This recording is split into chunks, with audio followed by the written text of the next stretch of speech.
This is the Professor Penn podcast, and this chant is for those that would call the search for truth anti-Semitic.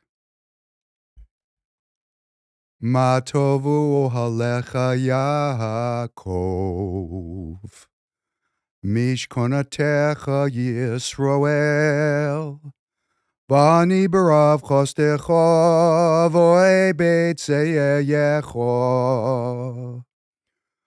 Eshtachavecha kodshecha ba'yiratecha. Adohino yahavti meyon beitzeyecha. Umeko meshkan kivudecha.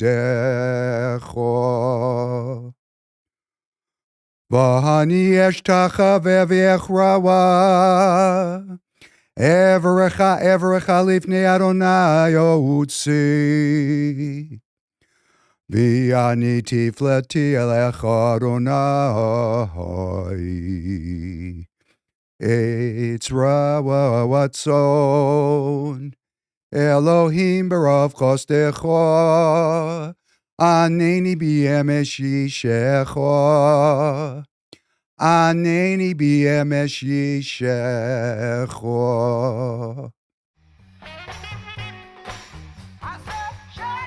Welcome back. David Penn here. You found the Professor Penn podcast, episode number 130, Miracles. That's episode number 130. That's right, miracles. I started out with a traditional Hebrew prayer. It's very ancient, and it's not my intention to make this podcast into some ancient ritual, Hebrew ritual. But we're going to talk about anti-Semitism tonight, and there are those that will be prone to label Professor Penn as an anti-Semite. So I wanted to establish up front that such claims would be scurrilous. And we have people close to our campaign, Royce White for Senate, and within the state of Minnesota that like to bandy about lies as if they're truths. And I think it's going to be a little bit tough as we go through the podcast for people to be clipping out spots and saying I'm anti-Semitic because they need to clip out that opening. This is a prayer I've sang for a very, very long time. And as long as we got into it, let me just share with you in Hebrew, translation of the Hebrew, so that it's understood. And for the real anti-Semites, you got to know what you're talking about, and most of the time you don't. Some of the time, there's due and righteous criticism, and because we're going to do a little bit of that, a bit of that this evening, I start with this prayer. But the translation: How lovely are your dwellings, the descendants of Jacob, because all of us are descendants of Jacob. The Jews, the Israelites, they're descendants of Israel, Jacob. They had the name Jacob, Yaakov, and then he became Israel. And then Christ said, first for the Jew and then for the Gentile. So in a spiritual sense, all of us that are in the Judeo-Christian tradition are the descendants of Jacob. So how lovely are your dwellings, people of Israel, of Jacob, your sanctuaries, you descendants of Israel. Israel meaning not the country, but the person Jacob.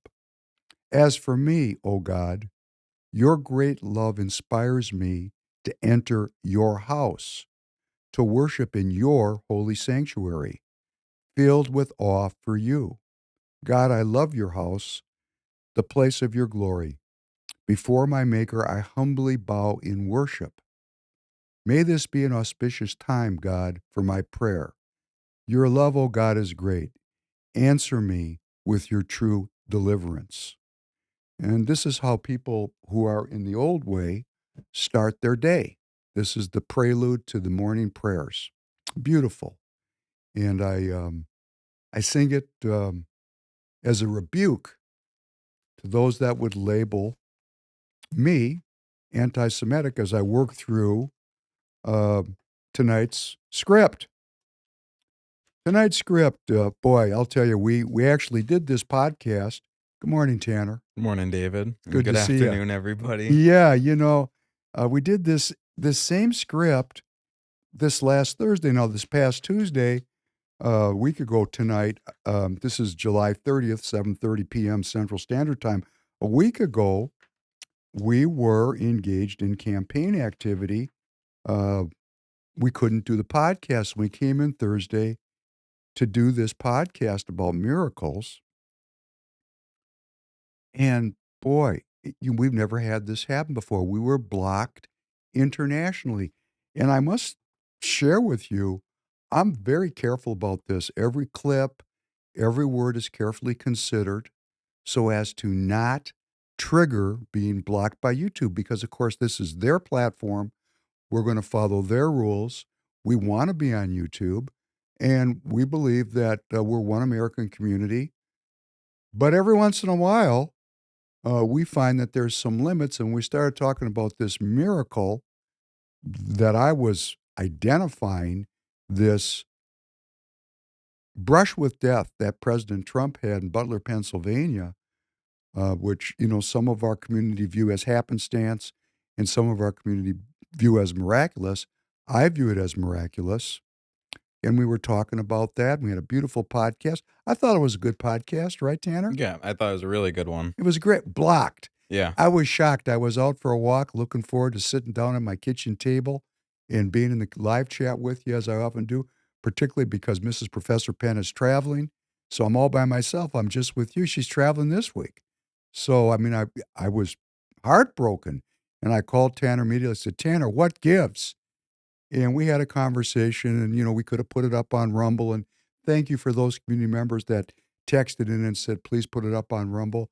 But we really want to coordinate what we're doing. We don't want to have, a podcast on Rumble that's not up on YouTube, that's not up on Apple Podcasts. We want everything to be a body of work that we're moving forward with together.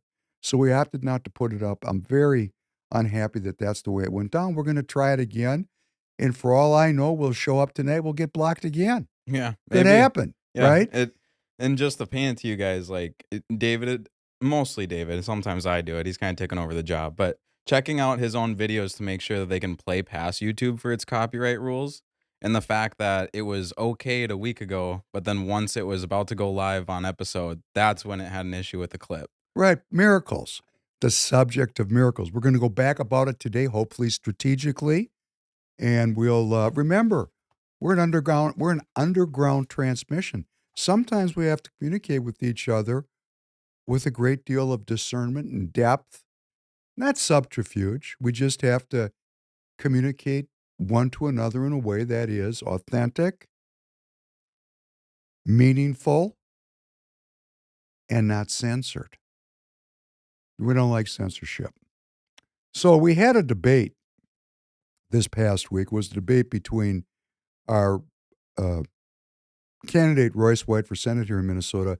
And let me just say, uh, it's rather self-serving because I've been riding with Royce, as most of you know, for quite a while. And man, he's a once-in-a-lifetime, once-in-a-generation politician. And the people here in Minnesota are figuring this out, and soon people across the country are going to figure it out. His authenticity, his honesty, his vulnerability, his youthful uh, appearance, his playfulness, his love of people come across at meetings in a way that are just not typical. People have not seen a politician like Royce in their lifetime. And of course, that's why I'm riding with Royce at Free People Radio. And I want to thank you for supporting Free People. We always want to call out Dan Schultz for the great work he continues to do with the precinct strategy, which I'm depending on Mr. Tanner. We're going to start uh, integrating Dan's work into what we're doing here at Free People. Dan is an icon because he went out there before it was fashionable and said, organize your districts.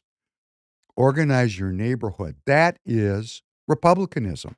And, Republicans have given that up for decades. And the big change in the party, the big change that I'm at the front end of being, close with Dan and other people who believe in this political strategy, we're actually going out doing town halls. For example, this past Saturday, we're going to talk about this. Royce went to there was a Trump rally here in St. Cloud, Minnesota, and it was mobbed. There were 7,000 people in the building. 30,000 people were there. It was crazy. I didn't go.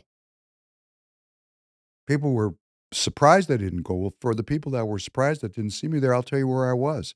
I was downtown Minneapolis meeting with Republicans and non-Republicans in the city that the Republican Party has abandoned, trying to reestablish a people's movement in the city. And I can't think of any more important work for Professor Penn to be doing.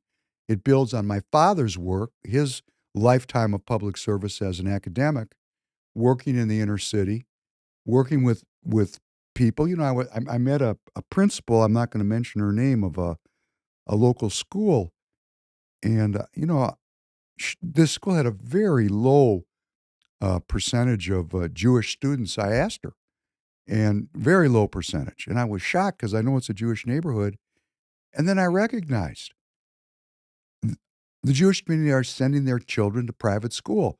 My father would not do that. He had a chance to send me to a rabbinical school, which his father would say, hey, he said, Mesha, he called him Mesha. He talked to him in Yiddish. Mesha, if you send a boy chick to rabbinical school in New York like you went, I'll pay for it. Well, my dad didn't want me to have a religious education. He wanted me to have a secular education, and he wanted me to have that education in the public school system because he believed in a public school education. That was before um, busing and the flight of the inner city white folk to the suburbs and the establishment of all these private schools, which has now created another challenge in the society. But we had this debate, and it was attended by Joe Frazier and his team, and Royce White and his team, and it was sponsored by the Minnesota Republican Women. It was really well done. I want to thank Kelly Johnner Byrne for putting this thing on. She did a great job, and I'm going to share something we're going to go over today. I can tell. There's just no way because there's so much happened. We take a week off, man. It's a backlog. So Kelly Johnner Byrne, I'd met her. She ran for Secretary of State of Minnesota in the 2022 cycle, and I liked her very much. And then when Royce won the endorsement of the Republican Party, uh, very quickly the establishment of the party just jumped all over the top of him. We've talked about that. In other words, unity is really not unity. It's unity for thee, but not for me. So we've talked about, and we're going to talk about this today. This is going to be a big part of today's podcast about the branding of Royce White by the uni-party. And this Kelly Johnner Byrne jumped in with these people that were branding Royce. And I was, hey, there's certain things you'll do with me politically. Like if you and I are in the same political meeting and we disagree, I am going to support the disagreement. I'm going to speak to you in a very erudite and respectful way. I do not demand agreement. I am not a cultist. I am a believer in republicanism as a political philosophy, which we've been talking about more and more. But this Kelly Johnner Byrne, when she posted up on X, she said something I disagree with so intensely. She said the only thing that matters is winning. And I disagree with that. I think that the only thing that matters is searching for truth. Winning is not my goal. Searching for truth is my goal. So when this debate started coming together, I really was not communicating with her, which is a big deal because I'm a player in what's going on up here. And we went to the debate, and afterwards she walked up and shook my hand, which I didn't want to shake her hand because I was really off put. And we talked about it, and she said, I didn't make that post. And she pulled out her phone and she showed me her feed, her timeline. And she looked at me, she said, somebody has stolen my logins. And she knew exactly who it was because she worked on a campaign. Her logins were used by other people. And I asked her for forgiveness because I had misperceived based on false information who she was, what she was trying to do. And that's something we got to be very careful about. And I'm noticing Royce do this. People jump to conclusions all the time. I jump to conclusions. And we're living in a environment where there's a lot of disinformation, a lot of misperceived information. Uh, the search for truth can be circumvented by my own judgments. And, Royce, much to his credit, several times over the last couple of weeks, has looked at me and said, "Man, you can't say that." Now it's just him and me talking, so I think I can say anything I want to Royce. In fact, I butt dialed somebody on the campaign when Royce and I were screaming at each other at the top of our lungs. Sometimes if you can handle the conflict, that's the way it goes down. But as a general rule, we don't want that. We want community and building a more perfect union. And, Royce is the leader, and he's corrected my conduct and corrected the conduct of all the people in the movement. We've got to be very careful about what we say and even more careful about what we think and feel because there's so much disinformation that's being foisted upon us. And then we get people like the Joe Frazier campaign and the uni-party, which we're going to be talking about.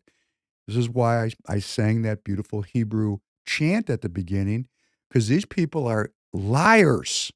They're unrepentant liars. When their lips move, they lie. And here's the lies that they tell. They say that Royce is a wife beater, a deadbeat dad, an anti Semite, and a Black Lives Matter activist. None of this is true to my knowledge, and my knowledge is pretty good because I've known Royce for a long time. We're close personal friends. I know his wife, I know his children. I watch how he interacts with them. Man, he's 33. Hell, at 33, I wasn't perfect as a parent, and I got kids that'll show up and testify that I wasn't. And reconciliation is, for all parents. The perfect parent, hey, the perfect parents stand up, throw the first stone. We're injured by our parents. All of us are. I grew up in an intact family with two very educated and competent parents, and it didn't go down so good. It was them and it was me. But they brand him. They brand him so callously and so regularly, and it's just awful. Because what we're doing here in the movement is searching for truth. We're searching for community. We're searching for clarification. Your past run-ins with law enforcement and just some of the things that have happened in your life. Yeah. How do you plan to move that forward? Use it to your advantage or not? Well, I'm not. Be more specific, please. Sorry. Let's just say you've had some challenges with women. Be more specific than that. Okay. We've had some child support issues. Great. Let's stop right there. Okay. Let's not beat around the bush. Okay. Child support. We have an anti-American family court system. And it doesn't behoove me to say that because it could come back on me in those court proceedings. I was court ordered to pay child support at an NBA salary. I paid child support at an NBA salary for 2 years straight, over $100,000 in child support. At the time I was no longer in the NBA and no longer received that salary, I had no clue that it was my obligation, my responsibility, to go back in and ask the court to modify that support. And I accrued arrears for an NBA salary that I did not make in the first 2 years of that court order. What they won't tell you is that I've overpaid my child support by several $1,000s for 3 consecutive years. And something even more, and I hope I have the time to explain this. In this country, there is a cultural rot and attack against men. Never in my life have I heard of a woman losing her job and her ability to feed her children or house them or have financial stability and have people question whether or not she loves her children. Have any of you? Absolutely not. It's not common. We don't tell people who are poor that because they can't afford economic stipulations that they don't love the people around them or their children. I reject it and I resent it. It's disgusting. And it's why I wouldn't shake this man's hand today. I love all of my children, but I can't afford an NBA salary that I'm not making. So that was at the debate, and this was Royce addressing this perpetual lie that is being told about him that he's a deadbeat dad. Deadbeat dad. No, I thought that was very eloquent. And we, have to, unfortunately, counter false claims because, politics is about narrative. And there's a narrative that they're trying to establish about Royce, which will fail. Let me give you an example. And we talked about this in previous podcasts. The uni-party, led by Norm Coleman and that ilk of neocons, came out against Royce because he's a peace candidate. We're going to be talking about that. And Royce went to this Trump rally. He walked in. You don't know this. I'm going to send you this picture. You can put it right up in this part. Uh, Royce walked into the auditorium, and the place went wild like a rock star had walked in. He got a standing ovation and wild applause, Trump-level applause. And, for those of you in the Republican Party who are watching this or, these critics of mine that are watching this, hey, you're going to have to deal with it. The people are coming. The people are not subject to your manipulations. They are able to discern their own truths. So the more you lie, the worse you look. And I'm noticing the lies are kind of settling down because guess what? When you lie and you lose, you lose. And there's going to be a lot of that going on. Last week, in addition to the JCRC, the Jewish Community Relations Council, a much bigger and bolder and related organization, the Republican Jewish Committee, which is led by he's a Jewish Minnesotan, a senator named Norm Coleman, and he's got a daughter-in-law here in the state Senate, Julia Coleman. They went to work on Royce and they branded him an anti-Semite. And that's why I started out with that opening, Norm, because you can't brand me as an anti-Semite. Because if you do, you're going to look stupid to everybody, and you really look stupid to me, taking the power of this organization and branding Royce White as an anti-Semite. Because none of you ever came to speak with me or the many Jewish supporters of Royce White. There are many of us throughout the country, some of whom have posted up their letters of support on X, as have I. Royce has been publicly clear about his support for the Jewish people and the nation of Israel. Publicly. If you're anti-Israel and you're anti-Jewish, you're anti-Semite, you're not going to like to hear that. But let me give you his reason. It's a very eloquent reason. The enemies of Israel are the enemies of the United States. We're not making it up. They tell us, death to Israel, death to America. Israel's the little Satan, America's the great Satan. So it's not that we're inferring that they might be anti the United States when they're anti-Israel. They're overt about their hatred of the United States of America. So Royce has a very reasonable position politically about supporting the Jewish people. I know him personally. I mean, really well personally. He's not anti-Semitic. I demand that the RJC and the JCRC reverse what is a very unjust decision. And why do they make these claims? Well, little clips. We got these little minions running around out there taking podcasts and cutting out 15 seconds or 30 seconds. That's why I chanted that chant at the beginning, because they're going to do the same thing. They're going to take little clips of this podcast and then put it out as if that's the totality of what I'm saying. The totality of what I'm saying is I oppose anti-Semitism in all its forms. I love the Jewish people, and I'm searching for truth. And even within the Jewish community, which is not known, we have wide disagreement about what that means. Even what it means to be a Jew is not agreed upon. But you don't know that if you're on the outside. We're going to talk about that in the next podcast when we talk about the candidacy of Vice President Harris for president because on your X feeds, you're getting this unending stream of Black Americans saying, I'm a foundational Black American and I'm not going to vote for her. And you go, geez, why is that? Well, we're going to delve into that. This is racism and anti-Semitism writ large because we have these assumptions about how these communities function as if they're monolithic. The Black community is not monolithic, and neither is the Jewish community. So I reject these claims of anti-Semitism, and why were they levied? We're going to be talking about this through the podcast tonight. Royce White, first of all, I mean, this is so dumb. On his X channel, which was Twitter at the time, wrote out everything he was ever called. You know, racist, Christo-nationalist, homophobe, anti-Semite. You know, as if, this was his handle. Like you get a chance to say who you are. It was parody. And yet,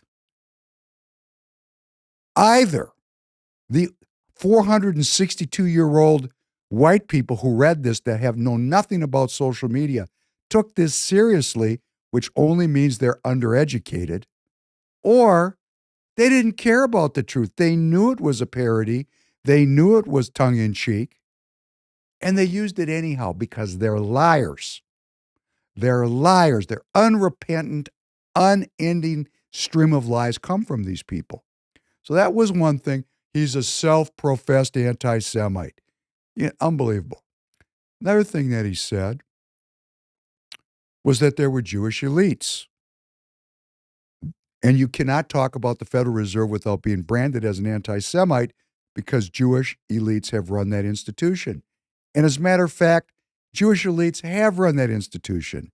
That'd be Ben Bernanke, Janet Yellen, Alan Greenspan.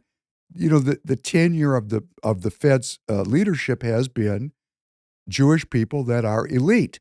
What does elite mean? They've graduated from our elite institutions. They have advanced degrees. They're PhDs. Now we have a Catholic elite running the Federal Reserve, Jerome Powell. He's also an elite. There are elite institutions. For example,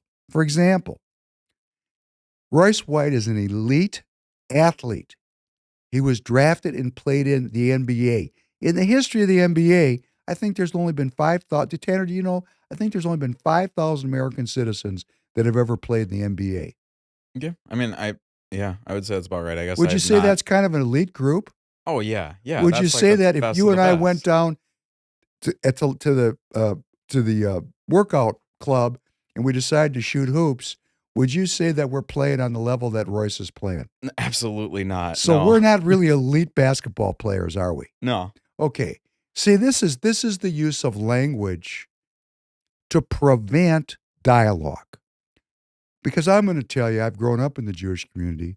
I was under tremendous pressure from the moment I was conscious to become an elite. My father laid out an academic path for me that I knew when I was in kindergarten. I knew I was going to graduate high school early. I knew I was going to an Ivy League school. I knew where I was going to go. He had the whole thing laid out, and I'm getting programmed from the time I'm conscious to become an elite, as was he. 50 years at the University of Minnesota, a revered educator, elite status. Well, hey, I talked to my mom about this. She said, don't use that word elite. I don't like it. I'm talking to my mom. I don't like the elite word. Okay, Mom, I get it. You don't want to say you graduated from law school and you were a top player in the Democrat Party and had Gore won in 2000, you to become a federal judge. You don't want that to get out on the street because that's pretty elite. Now, Gore lost. Otherwise, my mom would still be sitting on the bench. My mom would be a federal judge. Pretty elite, federal judge. As much or more power than a governor. Pretty elite.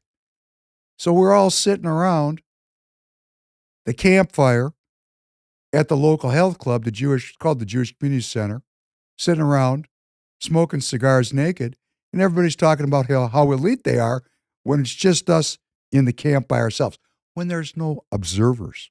And another thing we do, it's kind of a funny deal. The guys don't have to wear a towel.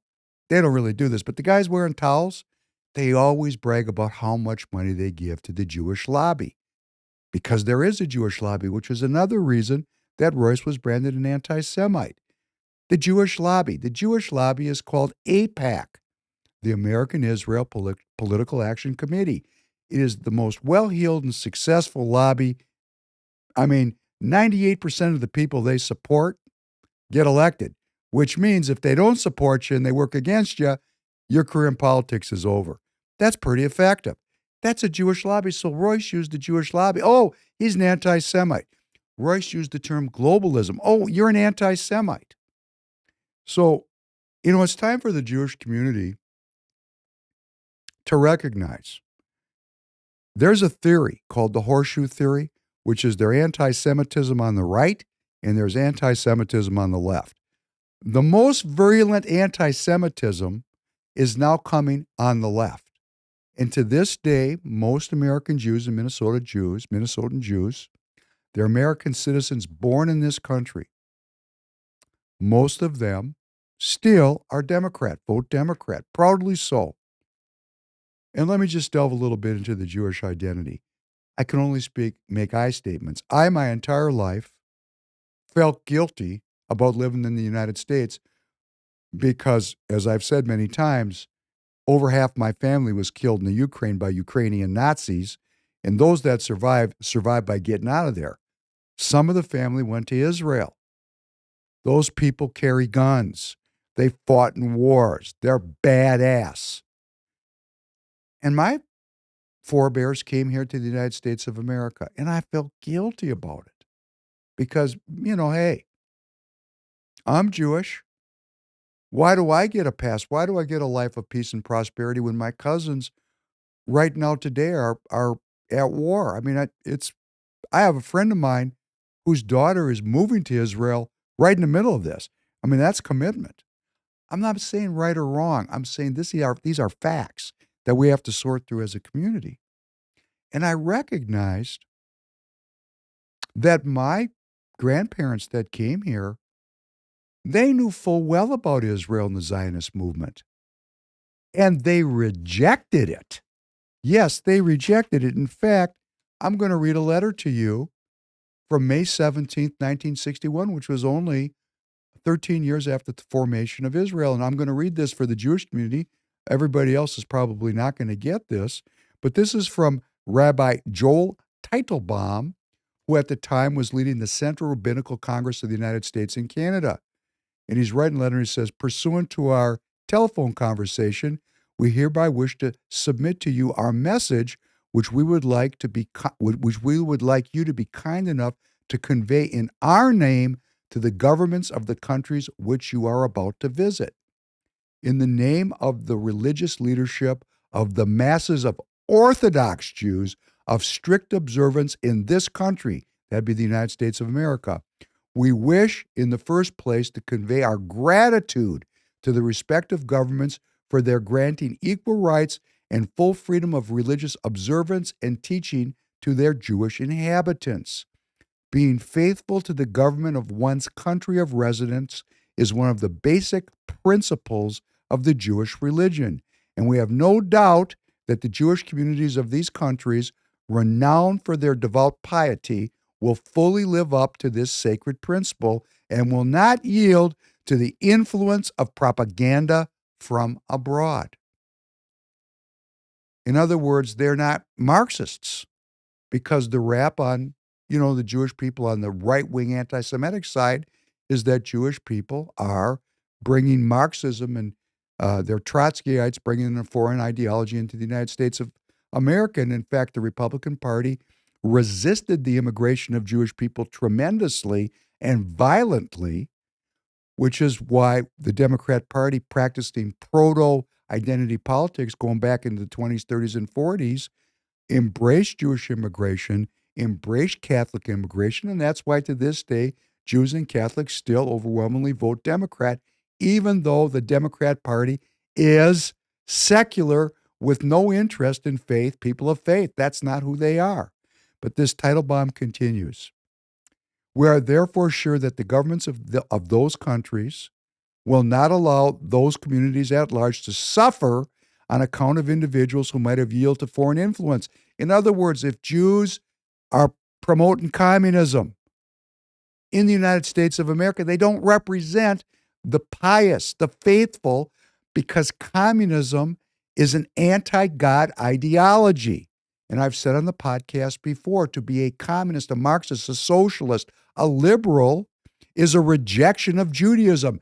You're anti-Jewish if you're in those post-World War II Democrat liberal order philosophical traditions. Let me say this again. If you're Jewish and you're a Democrat liberal order adherent, and you didn't recognize that chant I sang at the beginning of this podcast, in 1961, when I was already alive, the pious, the Orthodox were already saying, therefore, we are sure that the governments of those countries, including the United States of America, will not allow those communities at large to suffer, that'd be the Jewish community, the pious community, to suffer on account of individual Marxists who might have yielded to foreign influence. We are sure that you will faithfully convey our message and remain with best wishes. And, when I was growing up,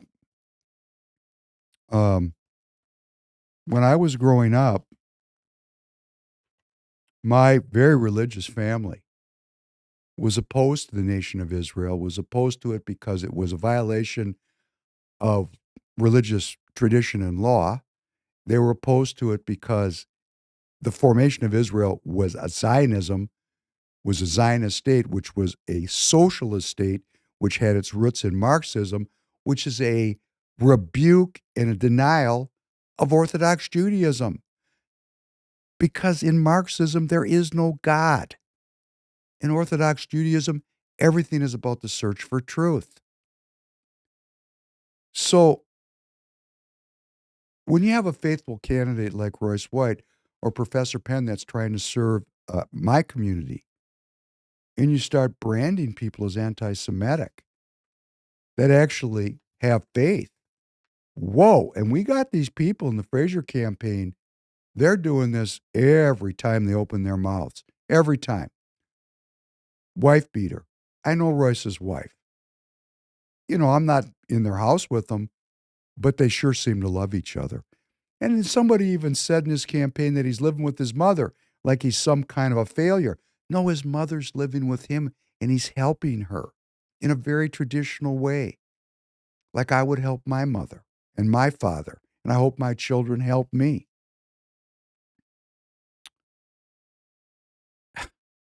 And then Black Lives Matter activist. Nothing could be further from the truth. They're branding him and lying about him because why?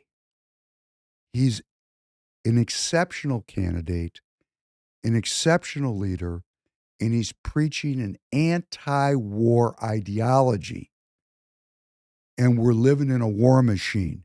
So the uni-party, who we're going to talk about later, is going to unite against the anti-war movement, which is in fact what the Republican Party is becoming. And let me tell you, that battle goes right on in my district, right here in SD 45 in Minnesota. I'm fighting that right in my backyard right now, today. Has nothing to do with Royce per se. Of course, he's a symptom of it. It has to do with me. So when people stand up and they become, anti-war, they're fighting the money. Okay. What am I supposed to say? I'm going to give in and support unjust wars for profit that turn my fellow citizens into inventory, making them poor and then making them sick and then making them dead so a handful of elites can live like kings? And we can't even use the word elite? No, we're not doing that. The people are coming. So please make your list of 20 people. Please start to see yourself as a candidate. You may become one, but to the people that are around you, the 20 people or the 40 people or the 80 people or the thousands of people that you personally impact, start spreading the message, because every effort's being made to suppress it. And you see that this thing is breaking out all over the world, that people are waking up. And this is the most dangerous time, as we're going to go through in the news that matters. I wrote a letter. I'm going to read it to you. I wrote a letter to the JCRC and the RJC, and I'm reading it to every one of you until somebody calls me. And if you never call me, I'm never going to get off your back because you people are unjust. How do you become just? Prayer, repentance, study, charity. When you're unjust, you have to fix that. And the first place to fix it, of course, is dialogue. The recent condemnation of Royce White, candidate for U.S. Senate, as anti-Semitic is unjust. I'm an American Jewish born in St. Paul, Minnesota. My family is well known. My father devoted his academic life to combating racism and anti-Semitism as a professor at the University of Minnesota, but never would he have condemned an American citizen as anti-Semitic unjustly. I call upon the JCRC and the RJC to reverse this injustice. Never once did any member of these organizations ever meet with Mr. White or any member of his campaign to discuss these allegations. Had they done so, they would have learned that Mr. White is a supporter of Israel, for Mr. White understands that the enemies of Israel are also the self-proclaimed enemies of the United States. Why have these false allegations been leveled against Mr. White? Royce White's candidacy focuses on three issues: restoring the borders of America, balancing the budget and paying down the U.S. federal debt, and ending the forever war. It is a stance of ending the forever wars that has brought this unjust condemnation upon Mr. White. Although Mr. White has repeatedly and publicly separated support for Israel from the other military involvements our country is embroiled in, and which he does not support, his political opponents have gone so far to make these unjust allegations so that these terrible military miscalculations are not politically opposed. That'd be the support of the war in the Ukraine, the escalations in the South China Sea, what our military is doing in Syria, et cetera, and so on. We'll talk about that also. Mr. White's opponent is the source of these allegations and the uni-party from where he emerged. He is a 26-year military veteran who has proclaimed that the war in the Ukraine deserves support, and if, quote, Russians are being killed, he's all for it. As an American Jew, I cannot be accused of being anti-Semitic. I oppose wars I believe are unjust. As a Jew and a student of Torah, I believe in the path of peace and that wars of discretion are for profit and must be opposed. My parents opposed the Vietnam War in the 1960s for this same reason, and the leaders of that anti-war movement included many Jewish Americans. Are we so afraid that we cannot distinguish between supporting Israel and every other war for profit that our military and political leadership deems as just? Have we become so fearful that any criticism is met with the unjust allegation of anti-Semitism? Our community is in real peril now. False allegations of anti-Semitism do not increase my safety, but rather increase the real danger that I and all of us together face. But most importantly, as a Jew, I seek truth. I am heartbroken by these accusations because I know Royce White, and I am certain these allegations are false and politically motivated. Royce enjoys the support of many in our community, for they have taken the time to get to know him. Please accept my invitation for dialogue, because when you do, you will discover a man of faith whose work in the Senate will include the defense of Jewish people. And I signed it. David Penn, American citizen, Jewish and anti-war activist, because that's who I think I am. And I also want to say to the Jewish community, because there's anti-Semitism, we have to start to self-reflect. As Rabbi Teitelbaum wrote in 1961, if we're adherents in the Democrat liberal order and we don't understand yet that involves the establishment of world government and the dissolution of national borders and national identity, and we support that because we fear nationalism leads to Nazism, and we overlook the growing tyranny that's associated with global governance. We overlook that because, of course, who are we? We're the doctors and lawyers and technocrats that run the system. in our own eyes and in the eyes of our fellow Americans. Now, that's not everybody, obviously. But when we sit around in the health club smoking cigars, we brag to each other about how smart we are and how many Nobel Prize winners we have and how many lawyers we are. Hell, everybody at the table's a lawyer, except for me. We have to understand that globalism is creating worldwide communism. Globalism is the product of the World Economic Forum in part, and the World Economic Forum's tagline is, "You'll own nothing and be happy." Does that sound like prosperity? You'll own nothing and be happy? So when we're living in a time when there is tremendous economic stress on the American people, they're looking around to blame. And what they see is global governance equals communism. And where did communism come from? It came from Marx, who was not Jewish. He was rejecting Judaism. That's why we're going to have to start to seek for truth and search for truth so that these misunderstandings are clarified. And this is not an easy conversation. But we're going to have to do the uncomfortable and search for truth together as a community if we're going to prevent genocide. If we're going to prevent the mass slaughter of human beings on a scale that we haven't seen since World War II, and quite frankly, because of the weapons involved in technology, the slaughter that humanity is capable of now dwarfs what happened in World War II. And that was 88 million people in 5 years. Good segue to the news that matters. Israel announces that all-out war is imminent with Hezbollah in Lebanon after a rocket slammed into a soccer field, and there was 30 casualties. 9 of the victims, among the 10 killed, were children. I don't believe that Hezbollah intended to do that, but when you're shooting rockets off and they don't have the best equipment, sometimes there's accidents. Maybe they did mean to kill those children. I don't know. I'm not in the head of the Hezbollah people that fired those rockets. But the Israeli government is now preparing Israel for war in Lebanon.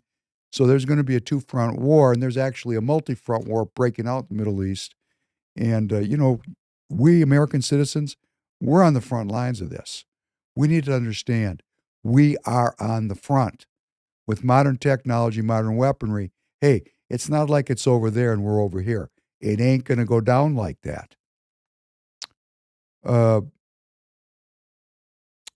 Foreign Minister Katz, foreign minister being like the Secretary of State, told a state broadcaster, quote, "There is no doubt that Hezbollah crossed all red lines." He warned that, quote, "We are facing an all-out war. I have no doubt that will pay a cost, but an even greater toll will surely be exacted on Hezbollah." So here we go. This has been building up for months. And it's war in the East, war in the West, war up north, war down south, war everywhere is war.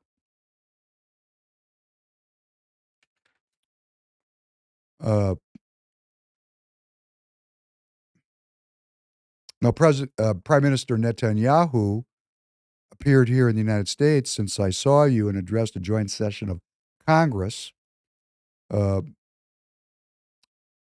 His speech included a lot of criticism of Americans who have been protesting Israel's campaign in the Gaza. Netanyahu accused these pro-Palestinian protesters, which include many Jewish Americans, because there's a diversity of opinions within every community. These communities are not monolithic. He accused them of being pro-Hamas and, quote, standing with evil, talking to Jews that were supporting the anti-war movement. That'd be me. I didn't know I was standing with evil. I didn't know that standing for peace was evil. Wow. That would mean war is peace and poverty is prosperity and bad is good, because if you're standing for peace, you're evil. Well, that's a kind of an interesting brand there. I have to deal with that one. and I should be ashamed of myself. No, I'm not ashamed of myself. I'm just not. And I'm not saying there's not wars that are righteous and have to be fought. And I'm quite aware that the Palestinians rejected tremendous offers of peace, and we've played them right on this podcast. If you're watching me, you can go back and find it, because we went over the history of Yasser Arafat and Ehud Barak meeting with Clinton at the end of the Clinton administration and being offered almost everything they asked for, and still they didn't get a peace, which is on the Palestinians. They want to disrupt America, Netanyahu said, referring to Iran. For all we know, Iran is funded. For all we know, he doesn't know. He's just doing a branding, right? For all we know is Iran is funding the anti-Israel protests that are going on right now outside this building. Well, guess what? Free People Radio, funded by you. Time for a shameless plug. Tireget.com, TIREGET.com, for everything you need in tires. The best price, the best service, an honest shake, Free People store. You can buy some things for the store. Our audience funds these broadcasts. We're not funded by Iran. This is ridiculous. We're anti-war. That does not make us traitorous, which is another vile slur put upon people that simply want peace and prosperity. Of course, you're getting in the face and the grill of the war machine. And the war machine still is holding all the reins of power. They control all the media to speak of. I mean, the mainstream media, all the newspapers, the outlets. They control the schools. They control Hollywood. They control the academic institutions, which we're going to talk about here just in a minute.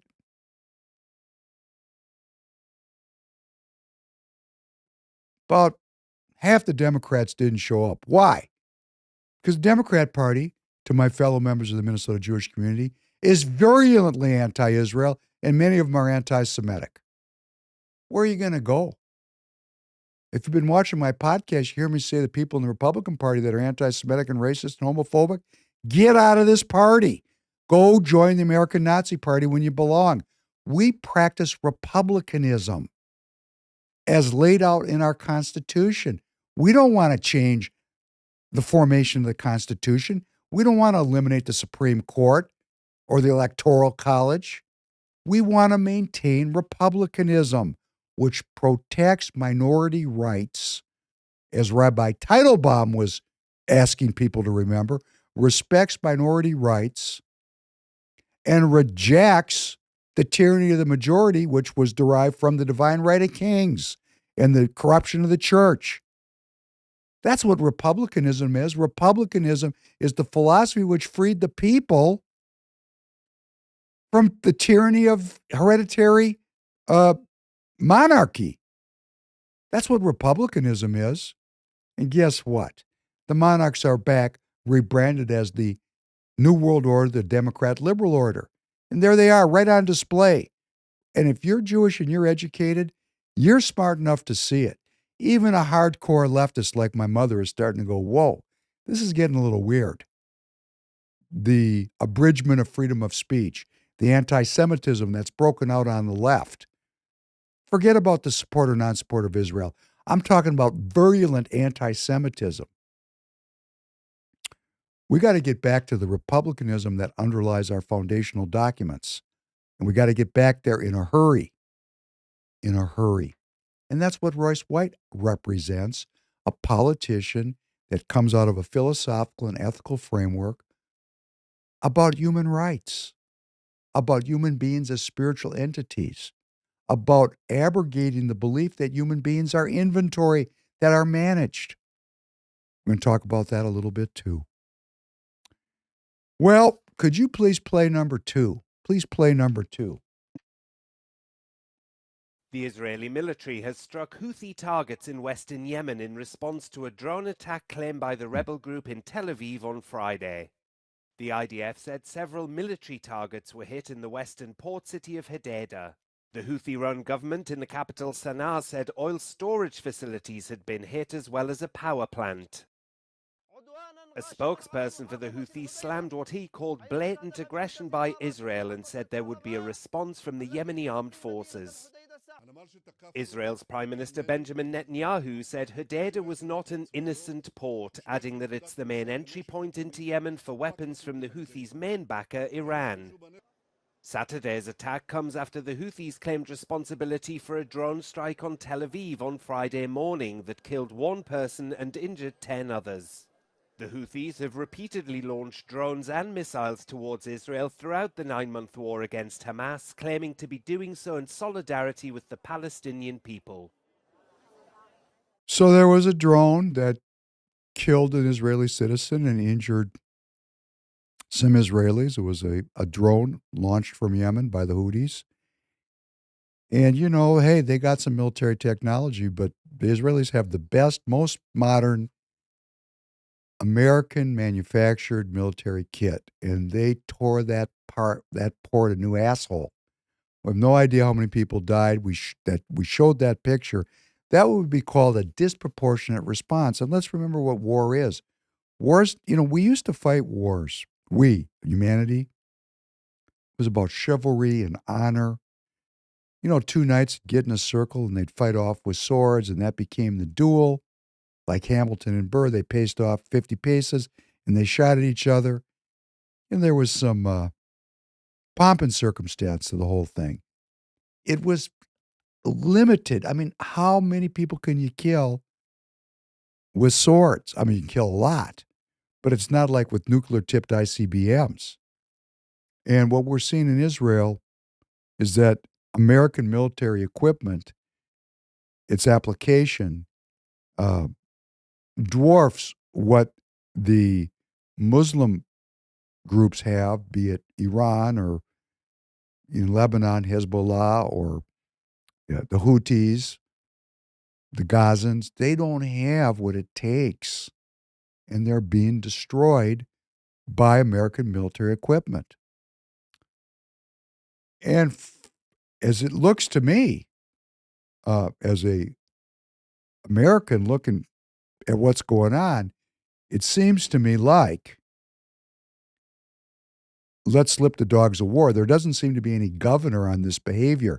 It almost seems to me to be that these folks are being taught a lesson that if you oppose the rule of law, if you oppose the New World Order, if you oppose the Democrat liberal order, you know, time for talking is over. You're going to get destroyed. And we got all these other actors now, like the Russians, like the Chinese, like the Turks. They're not in on this. They see it differently.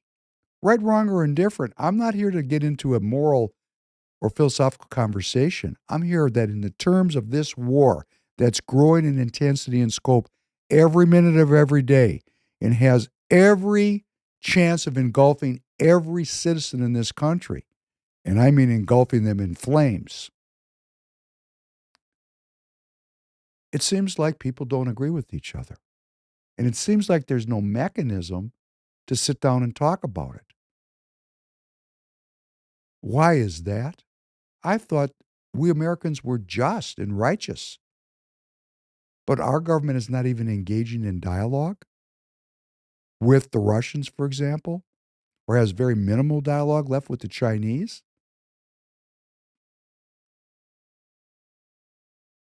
Wow. Maybe we need new leadership. Netanyahu announced that he has to maintain control of the Gazan-Egyptian border. You know, you can do something fun. You can go right on your maps on your phone and go to Gaza and expand. You're going to see the Rafah crossing, which is also known as the Philadelphia corridor, which has been part of the Gaza Strip. It's been administered by the Palestinians. Israel's had nothing to do with it. Now Netanyahu is coming out and saying that they're going to have a military control of the Gaza Strip. They're going to have to control the Egypt-Gazan border, which, you know, may be the end of the rapprochement between Israel and Egypt. In other words, this is an expansion of conflict, not a dialing down of it. We got this a very powerful national security minister in Israel. His name is Itmar Ben-Gvir. Very religious, very powerful. He leads a group called the Jewish Power Party, kind of like the Black Panthers, only for Jews. The Jewish Power Party. The Jewish, can't even say it. The Jewish Power Party. That's why Rabbi Teitelbaum and my people came to the United States, because Jewish people in the diaspora are about peace. I said I had a certain amount of guilt about being in the United States. Then I woke up one day and I realized my forebears came here for religious freedom, for the protection of their minority rights, and for the opportunity to pursue prosperity and self-governance. My cousins went to Israel. They're living in a war zone. I don't feel guilty about it anymore. They made a choice. This American Jewish community is very important. We need to talk amongst ourselves and take a look at what our fellow citizens are saying and doing and what's going on in our country. We are elite leaders of this country. We are. Oh, you can call me an anti-Semite. Go back to the beginning of the podcast. Listen to the beginning. We are to be a light to the nations. I guess that sounds pretty elite, doesn't it? We're supposed to finish the work of creation. Tikkun Olam. That sounds pretty elite, doesn't it? We have to live up with courage and grace and dignity to the mantle that we chose. I'm not saying we were the chosen people. I'm saying we chose. It's a contract. We chose to be involved in this. We got to live up to it. Got to live up to it.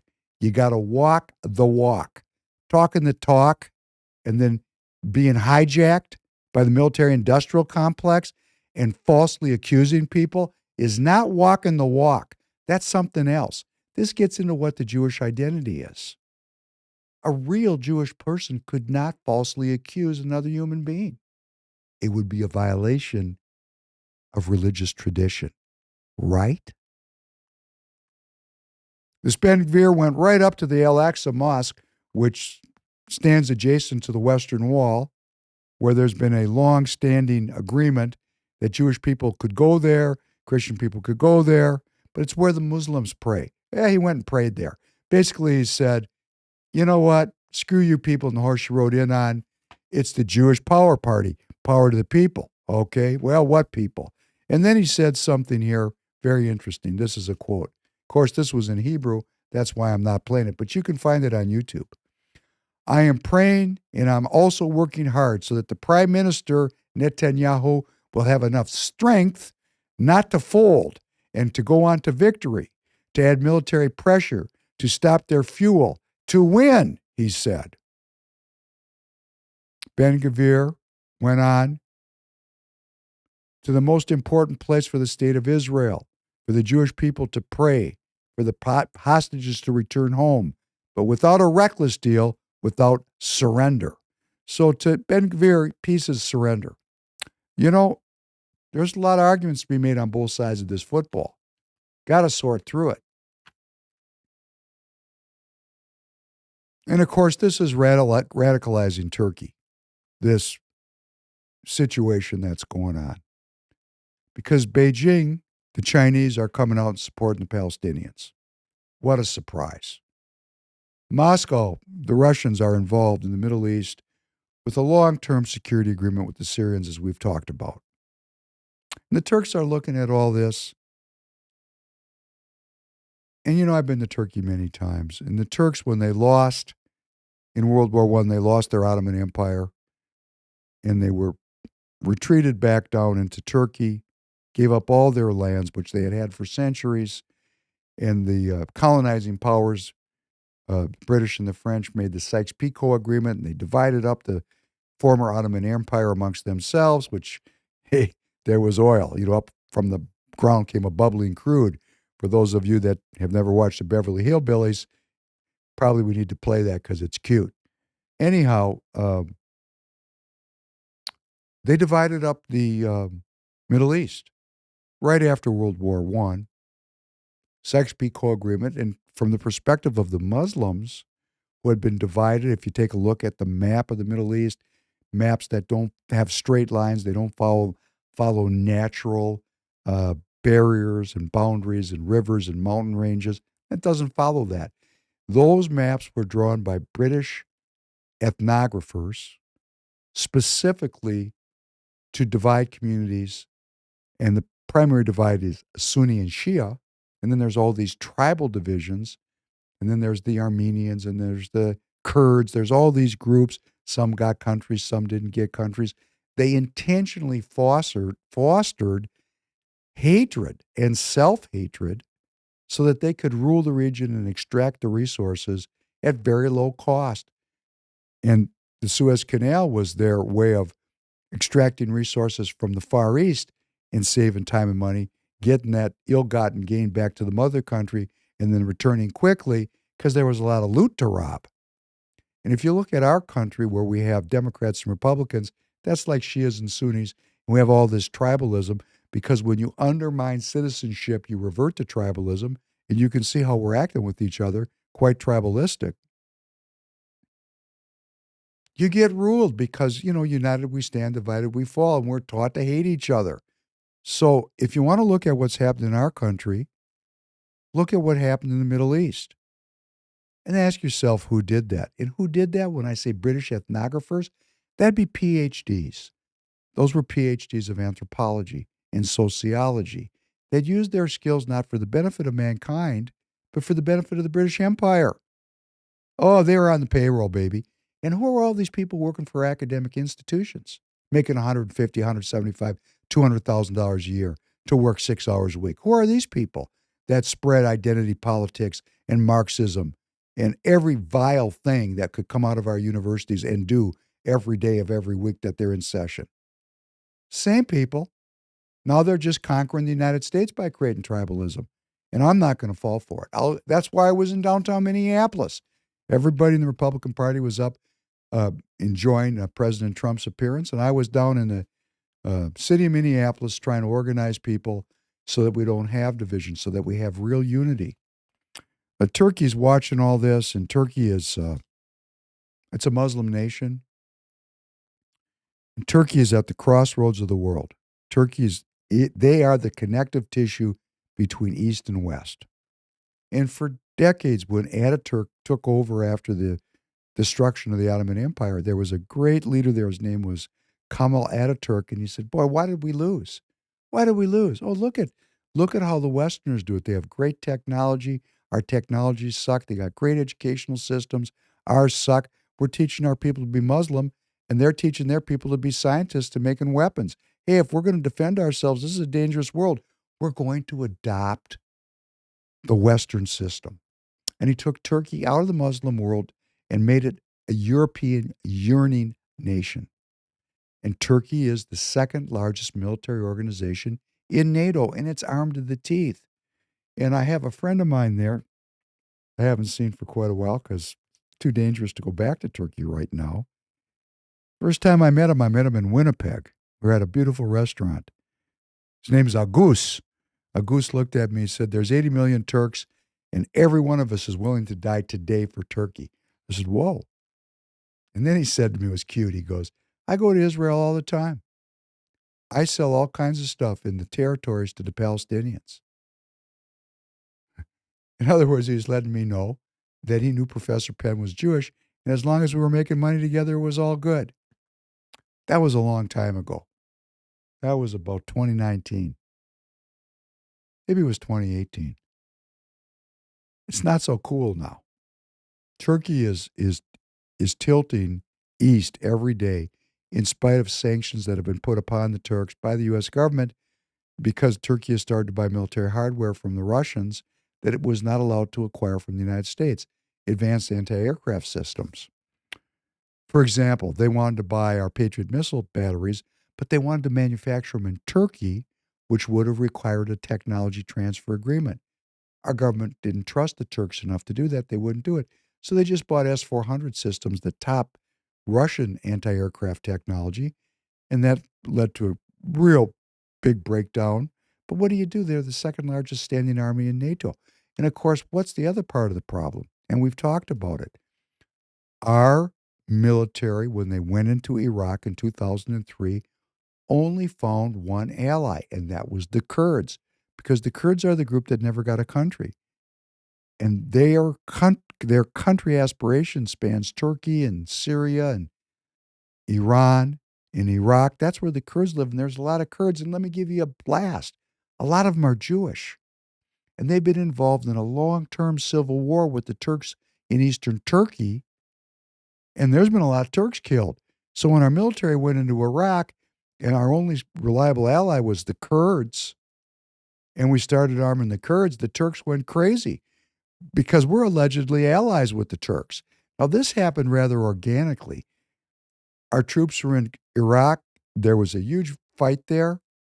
We had no intelligence, no friends. Everybody, you go to a meeting. I mean, this is well documented. American soldiers would go to a meeting with some Iraqi soldier who was from one of the Iraq tribes. They'd all sit down. He'd blow himself up and kill 100 people. And then when the medics would come, a second guy'd roll in and blow those people up. Awful. But the Kurds were reliable partners because they hate the Muslims that control those regions. They got their own thing going on.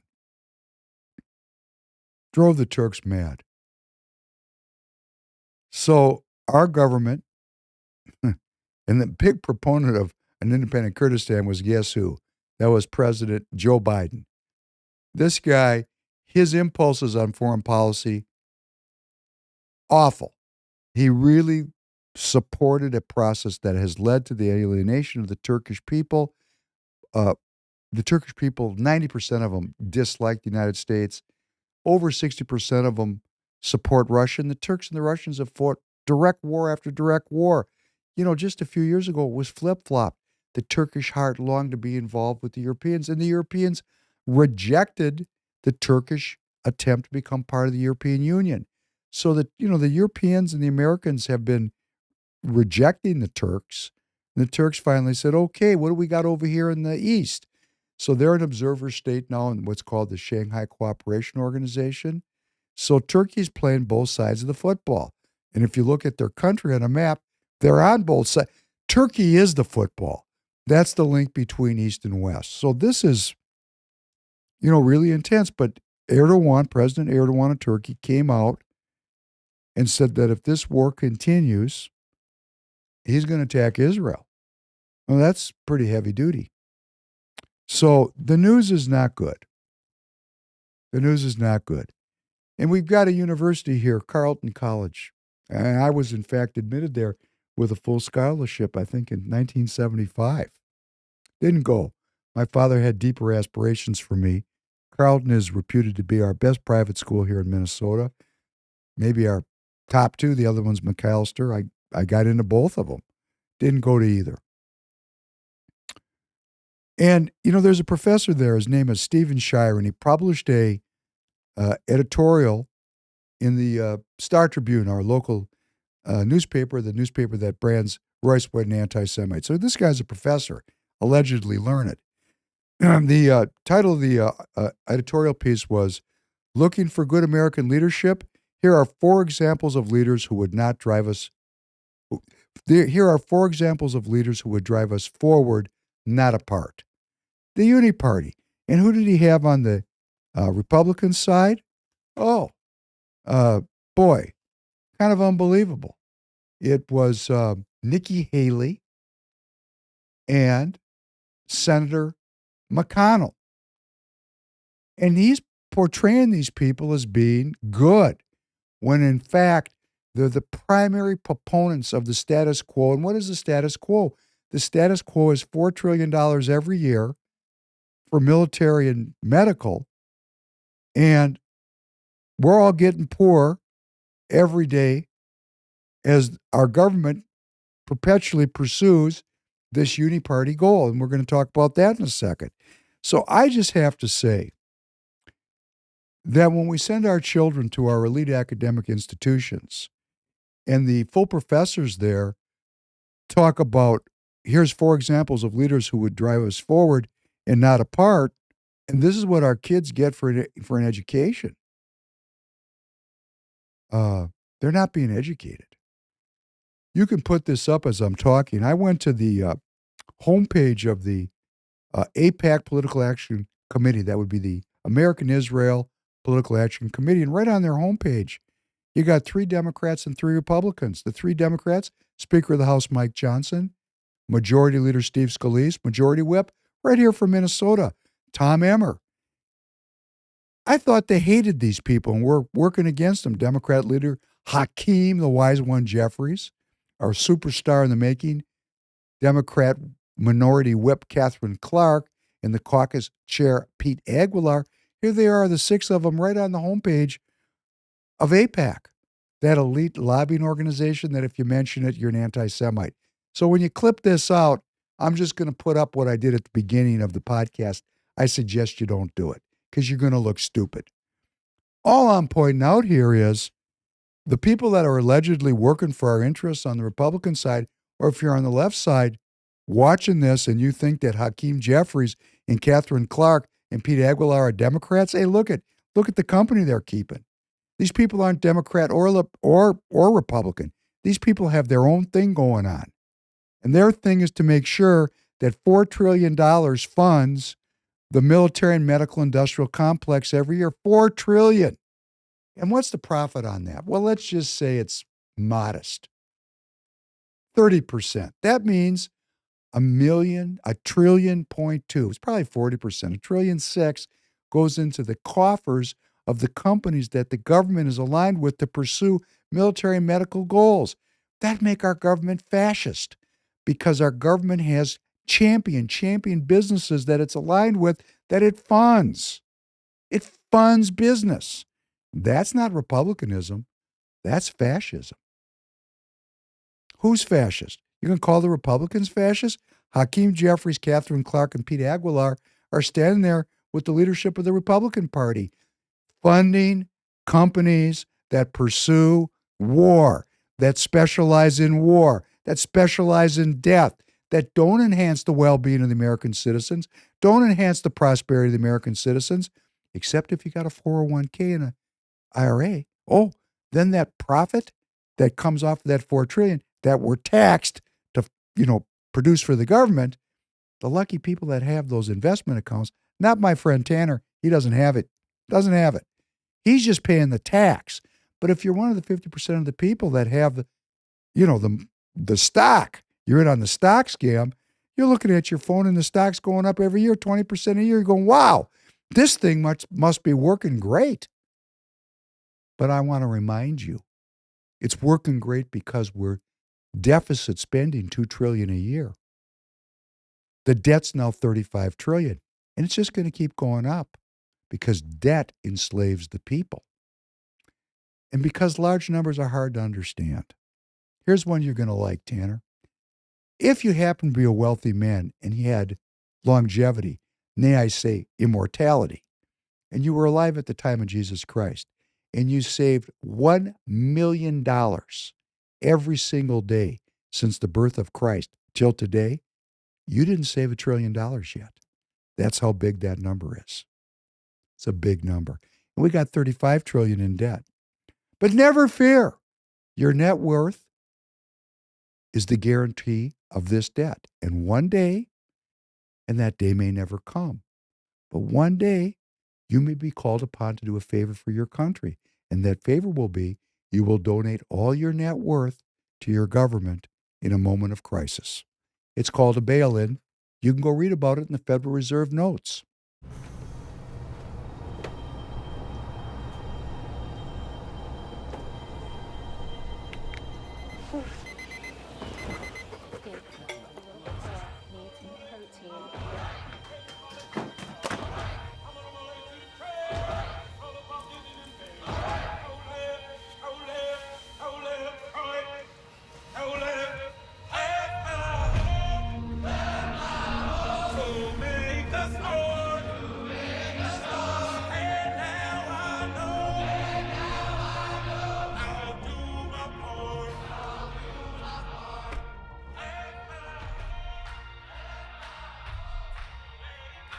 You never know what you're capable of. You never know what you're capable of until you take that first step. Join your military. and be all you can be. What great marketing, U.S. Army. That's directed at you, Tanner. Yeah, I think I might have to put in my resignation right now. I actually have a calling for the U.S. Army. That advertisement just did it for me. You're going in. I'm going in. I don't know. I saw a lot of people that look just like me on that commercial. Well, you're not an elite. You're not an elite. You're not resigning. You're part of the family. You scared me, everybody. Scared me. Scared me. You froze, and I was like, where this you isn't going? going as Where a are you joke. going with this, partner? Anyhow, that's for Tanner. He's military age. He's a military age male, and he can be all he can be. But the problem is there are elites that run these institutions. And I don't care what institution it is, if it's Orthodox Judaism, if it's Israel, if it's our law schools, if it's our Hollywood, if it's our academic institutions, if it's our preschools, if it's our Justice Department, if it's our FBI, there are people there and we become corrupt. And I'm going to show you what happens from art when people become corrupt. Where in heaven's name are they? On the left. Where are the rest? 0+1 and they're still in the trenches. They're not advancing. Miserable cowards. They're not advancing. The barrage is getting away from them. They're still in the trenches. Yes, sir. Captain Nichols, Yes, sir. order the 75s to commence firing on our own positions. Captain, do you fail to comprehend the meaning of my order? No, sir, but I respectfully ask the Captain, do you fail to comprehend the meaning of my order? No, sir. Then carry it out, Captain. Yes, sir.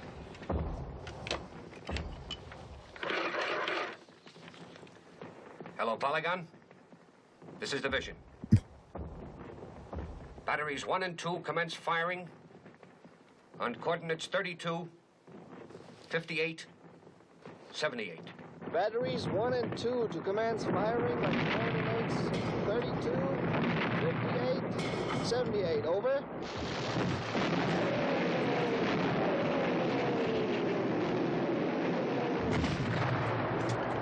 General, the battery commander reports those are our own positions. He says it must be a mistake. Confirm the order, Captain. Yes, sir. There is no mistake. The order is confirmed. Battery commander respectfully reports he cannot execute such an order unless it is in writing and signed by the general. Over. General, battery commander respectfully reports he cannot execute such an order unless it is in writing and signed by the general. Give me that phone. Yes, sir.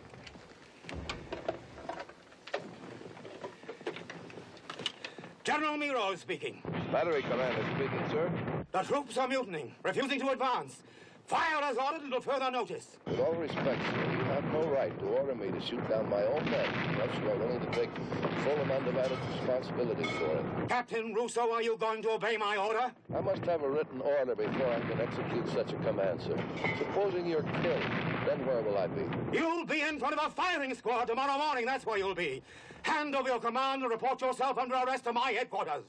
Well, there you have an elite, a general, ordering the fire to come raining right down on Tanner's position. That's who we got leading the country now. That's who we got leading the West. Homicidal maniacs that don't care about the people. That's why the people have to come. We have American military in 170 countries and territories. 54,000 in Japan, 35,000 in Germany, 24,000 in South Korea, 12,000 in Italy, 10,000 in UK. Guam's got 6,500. Bahrain's got 3,500. Spain, 3,200. Turkey, 1,700, and so on and so forth. Our military is all over the world, and we're engaged in funding and fighting, and that's who we are.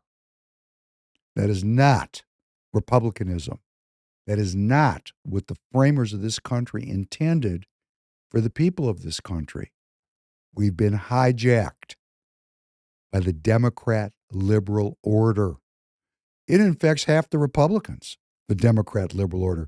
We just have an insurgent group of citizens that have figured this out. We're not preserving republicanism.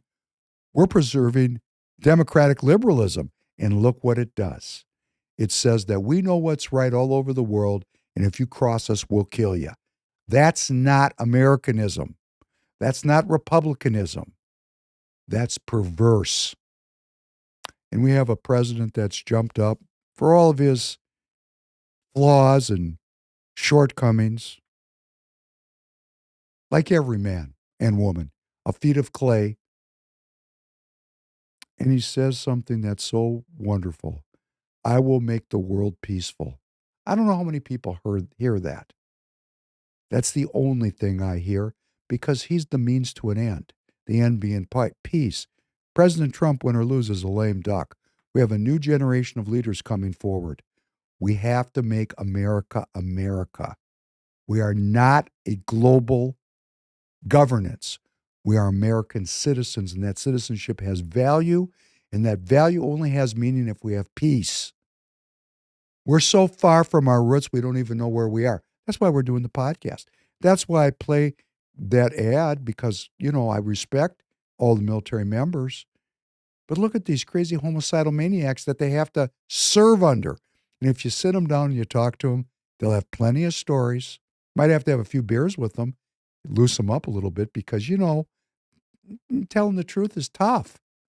Because being a military member, a veteran, is another third rail of politics. If you criticize the military, you're a traitor. No. We're criticizing not the military, but the leadership of the military, both the military leadership and the civilian leadership that's deployed our people, our military, our technology throughout the war that's raging throughout the world.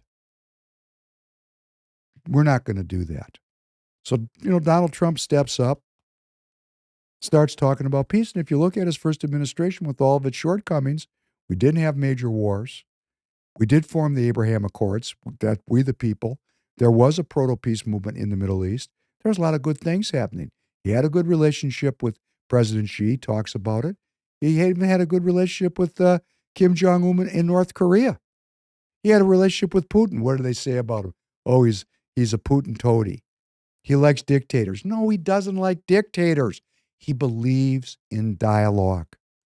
He believes in negotiation. He doesn't want to settle every score to find out who's the baddest ass on the battlefield. That's not what he's going to do. And of course, what happens? A bunch of bullets whiz right by his head just 2 weeks ago. And some people look at that and say, well, that was miraculous. And some people look at it and go, it happens. And it's only been 2 weeks, and we forgot about it. One of the most incredible events in my lifetime, because had that man's head turned just a little bit any other direction, we would have watched his brains splattered all over that crowd, just like John F. Kennedy. And I don't want to talk about the lone gunman, because there is no such thing as a lone gunman. That's a scam. A lone gunman, let's say there's one gunman. Did he not develop his political philosophy and his activism and his motivation to kill a president living in this soup of division and hatred that our elites are constantly stoking? Let's say it's just him. He didn't pop up out of nowhere. He is a product of the dialogue of division, which is coming right out of our institutions, right out of our media, right out of our political class, every day, 24 hours a day, this kid. And he may not have been alone. We don't know. We don't know. We don't know what happened. But what I can see is it's been 2 weeks and we've already forgotten about it. I tried to put up a podcast last Thursday night to entertain you and to inform you and to be with you. It was about miracles.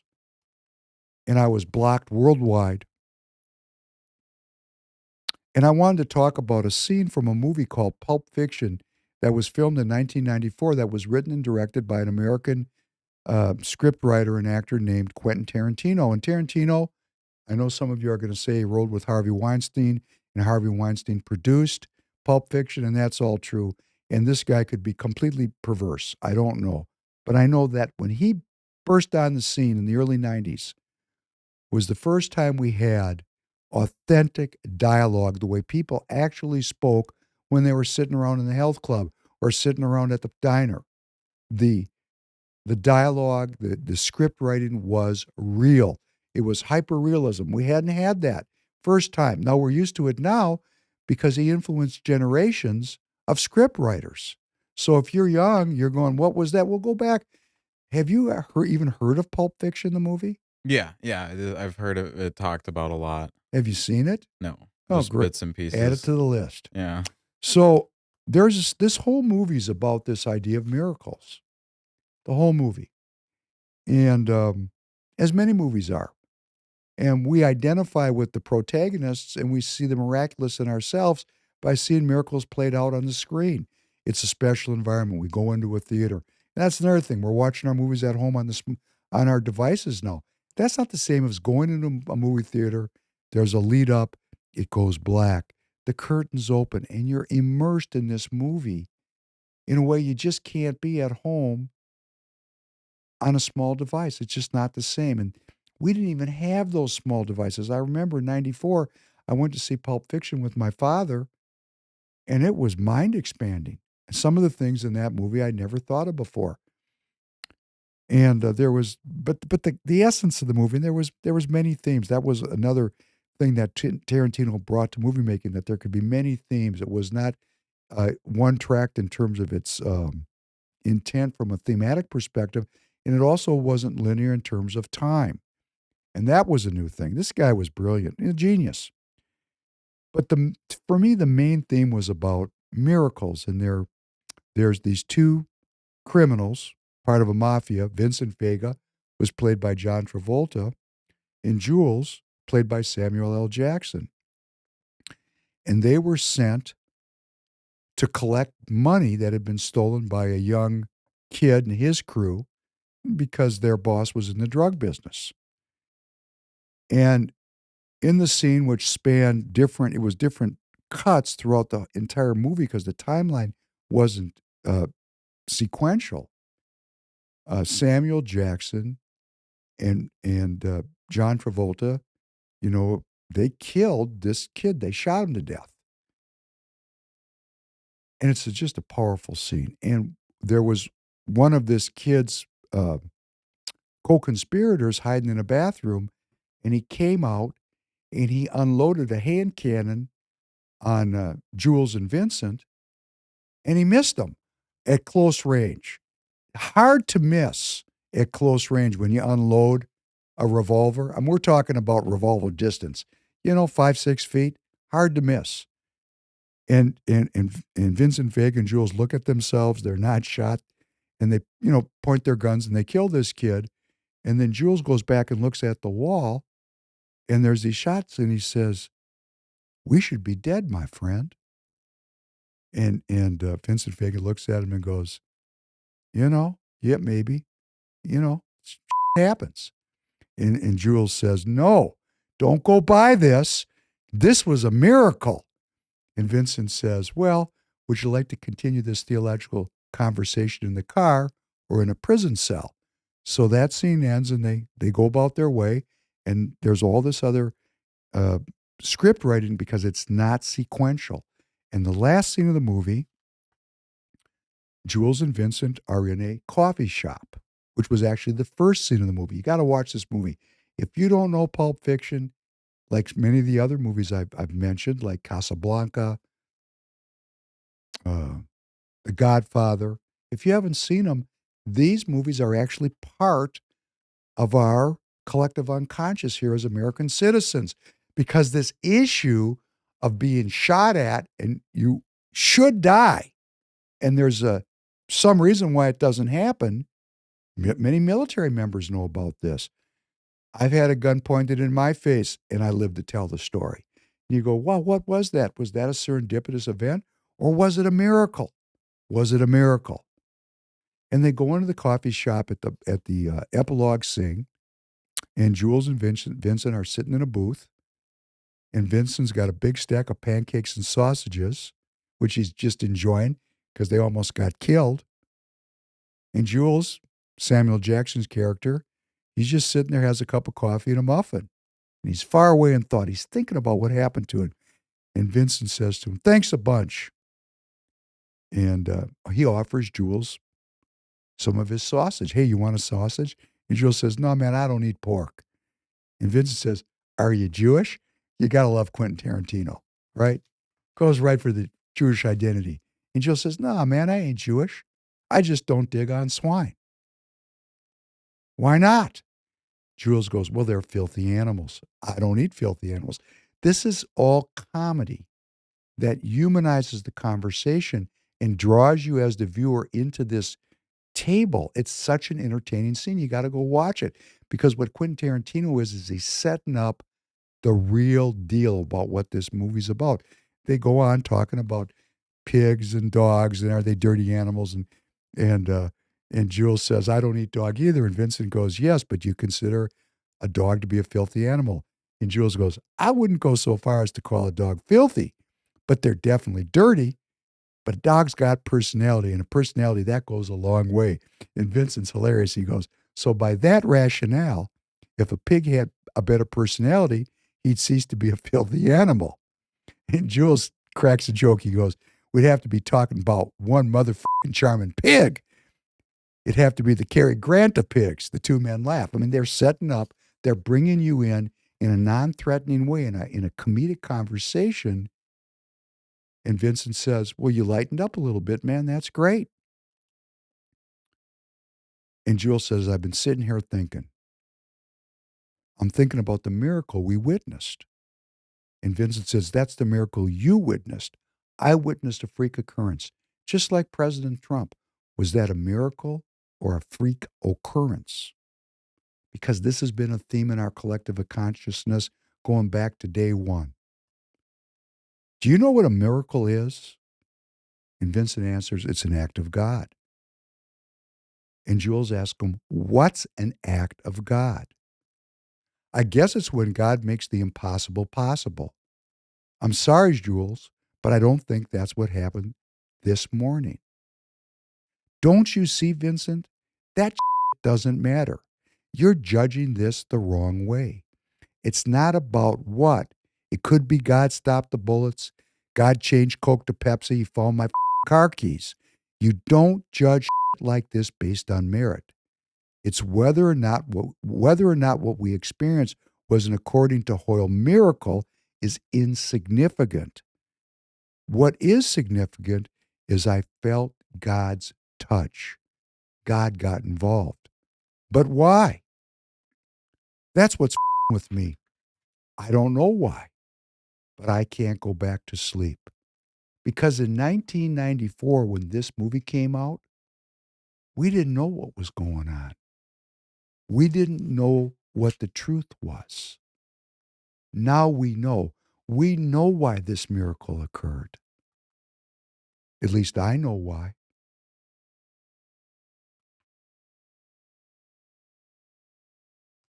That pause is for you to take a self-inventory. Do you know what happened? Did you feel the touch of God when you watched that scene on television? Now, I know, Tanner, you fire weapons. Yep. Whatever answer you give me, I don't know. I didn't quiz you beforehand. How did you see it? The miss of that bullet when Trump just turned his head slightly.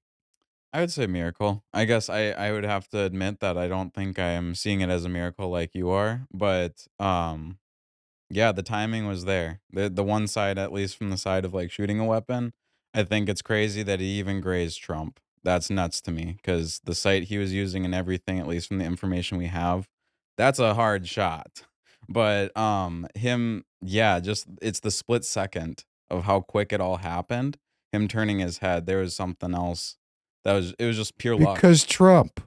It was pure luck? No. Luck, miracle, something protected Trump. If you it know, was luck or God. Trump is not so quick on his feet, okay? And those bullets killed somebody in that audience. Someone died. Whether or not it's a Hoyle miracle is not how to judge it. It's what I feel. And I feel the hand of God in that event.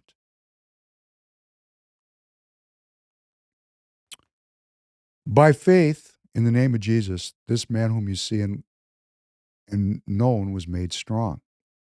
It is Jesus' name and faith that comes through him and has completely healed him, as you can all see. You know, he healed. We don't know why. But if Jesus touched him and prayed over him, and you feel you were touched by God, it doesn't have to be a toil miracle. It's how I see it. How are we going to see this as a community?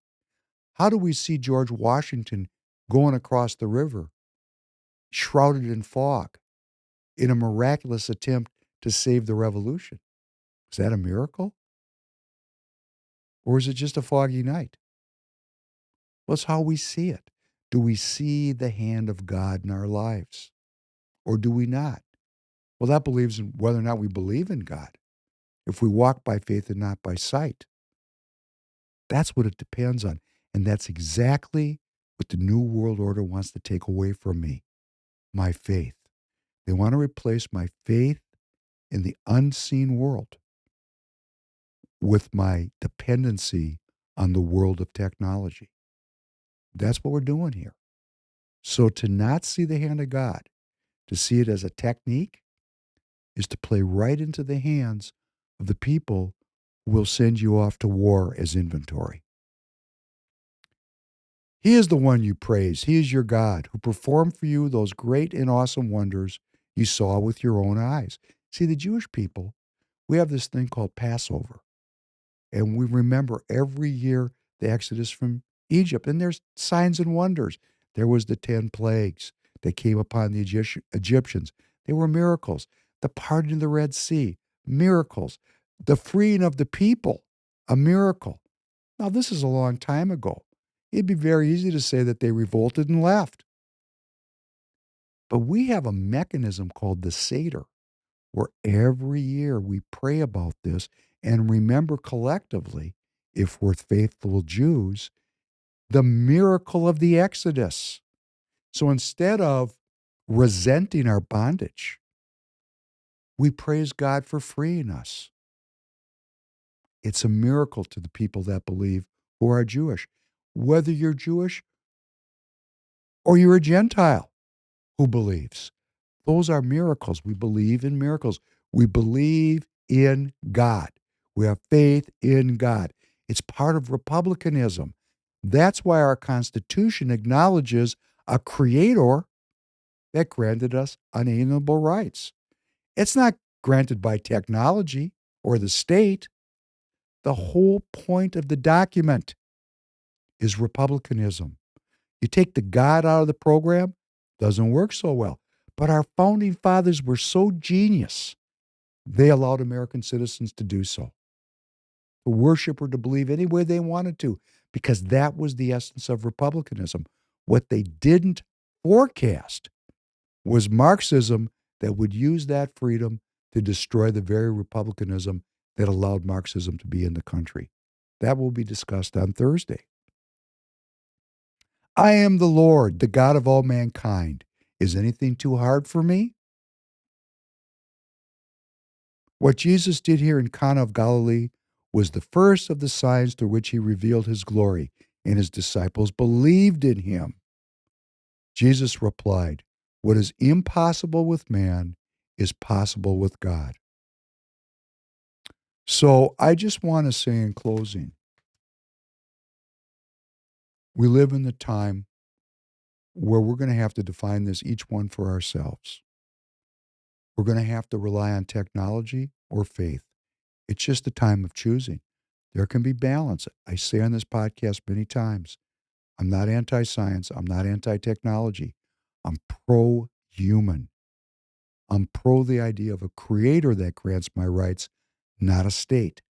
Don't believe in the state because the state is populated by men who are obviously corrupt. Obviously corrupt. All up and down, and east to west, north to south, corrupt. Because their education has been divorced from the search for truth. So I'm seeking balance in my own life. I'm pursuing this as a political ideology that we don't give up the gains that we've made in terms of techniques. I'm not saying we give up the wheel. How dumb would I be? I'm saying we have to re-imbue our culture with the search for truth. And that search for truth is something that used to be taught to every citizen. And then when the progressive educational period started, that was removed because the Marxists knew where to go and what to do, which was to get control first of our academic institutions and then spread that godless ideology, which came from Darwin, which came from the Crown, spread that godless ideology throughout every institution of the United States of America and turn people from free sovereign citizens back into subjects as they were under the monarchies of Europe. So when we understand what is going on and what we're doing here, that sovereignty is mine and that I have to maintain it. And that when all of us maintain our sovereignty, we will be forming a more perfect union, free of the tyranny of the elites. We'll know what to do. And on that note, I want to thank you for staying with me. It's great to be back with you. I hope to God I'll be back on Thursday night. I hope you've been well. I wish you well-being. And thank you very much for joining. Have a good night, everybody.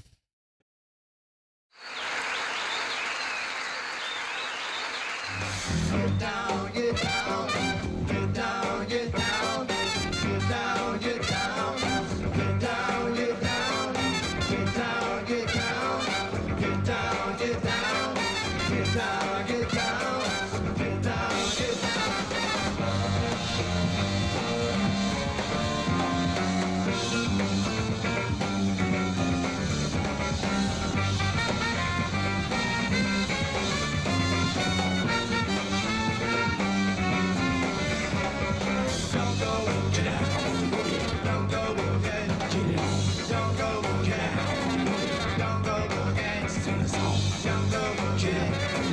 Don't go again, get it on.